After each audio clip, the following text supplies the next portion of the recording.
김남국 더불어민주당 의원의 가상화폐 투자 의혹이 일파만파로 번지면서 그 중심에선 P2E 게임이 뜨거운 쟁점으로 부상하고 있습니다. 국내에서는 불법인 P2E 게임 허용을 위해서 로비를 벌였다는 의혹까지 제기되고 있는 가운데 이 P2E 게임의 구조가 다단계 사기와 비슷하다는 지적도 나오고 있습니다.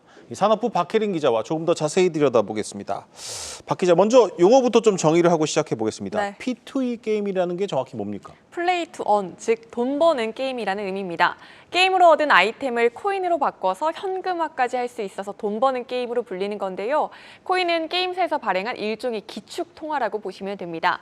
이번에 김남국 의원으로 인해 이슈가 된 위믹스와 마블엑스도 각각 위메이드, 넷마블의 P2E 코인입니다.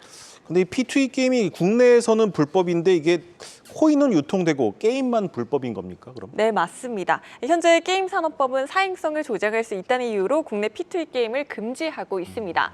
다만 이와 별개로 코인은 거래가 가능합니다. 발행 주체와 관계없이 거래가 가능하고요. 다양한 P2E 코인이 국내외 거래소에 다양하게 상장돼 있습니다. 따라서 게임사들은 국내 P2E 게임이 허용되면 시장이 더 커질 수 있기 때문에 허용해달라고 아우성입니다. 이 과정에서 게임사들이 국회에 입법 로비를 했고 그 중심에 김남국 의원이 있지 않았나 하는 의혹이 제기되고 있습니다.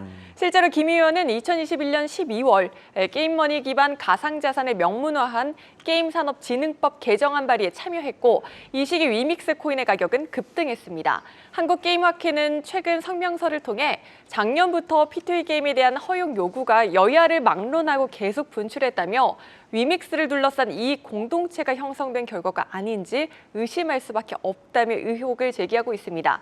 이에 대해 위메이드 측은 당연히 사실 무근이라는 입장입니다. 네, 그런데 이 말도 많고 탈도 많은 P2E 게임, 왜 게임사들이 하려고 하는 겁니까? 뭐 해외 일부에서는 좀 합법적인 게임이기도 하지 않습니까? 네, 그렇습니다. 게임업계 입장은요, 블록체인과 게임을 결합한 이 게임 산업의 발전의 한 축이라는 입장입니다. 네. 유저들의 몰입도도 효과적으로 높일 수 있고요. 다만 학계에선 게임사들이 쉽게 돈을 벌기 위해 일종의 다단계 사기처럼 P2E 게임을 구성하고 있다고 꼬집습니다.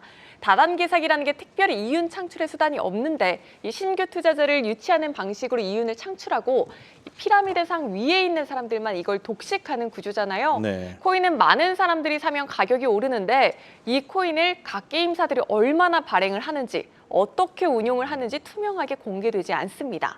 이 과정에서 상장 폐지까지도 되고요. 따라서 다수의 투자자들이 이유를 모른 채 급등락 속에 손실을 볼 수밖에 없고 게임사와 김남국 의원과 같이 소수의 투자자들만 이윤을 독식하고 있다는 주장입니다. 결국에 이제 코인으로 돈을 버는 건 이 투자자가 아니라 뭐 게임사라는 이런 비판이겠습니다. 네, 맞습니다. 또 게임사는 코인과 확률형 아이템을 결합해서 더 큰 수익을 낼 수 있는데요. 아이템을 쓰지 않고 하루 종일 P2E 게임을 한다고 하면 버는 돈 고작 몇백 원 수준입니다. 네. 따라서 게이머들이 더 많은 돈을 벌기 위해 게임 내에서 확률형 아이템을 뽑는데 돈을 쓸 수밖에 없는 구조입니다. 따라서 게임사들은 마음대로 발행하는 코인으로도 돈을 벌고 확률형 아이템으로도 돈을 버는 한편 게이머와 다수의 투자자들은 피해를 입을 수밖에 없다는 논란이 일고 있는 겁니다. 관련해서 인터뷰 들어보시죠.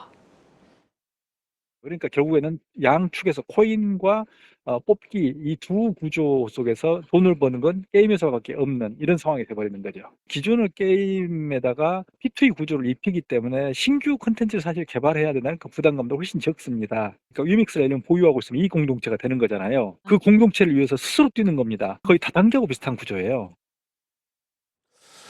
그럼 이 P2E 게임은 어떻게 해야 하는 겁니까? 이게 다시 문제가 좀 불거지면서 뭐 규제 완화는 좀 물 건너간 것 같기도 합니다.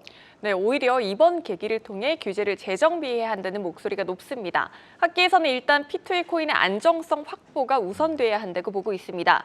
발행과 유통에 대한 투명성을 높여야 한다는 거고요. 또 확률형 아이템과의 연결고리를 끊어내고 청소년 진입 규제 등의 전제 조건이 따른다면 P2E 게임의 부작용을 최소화할 수 있을 것으로 보고 있습니다. 잘 들었습니다. 산업부 박혜린 기자였습니다.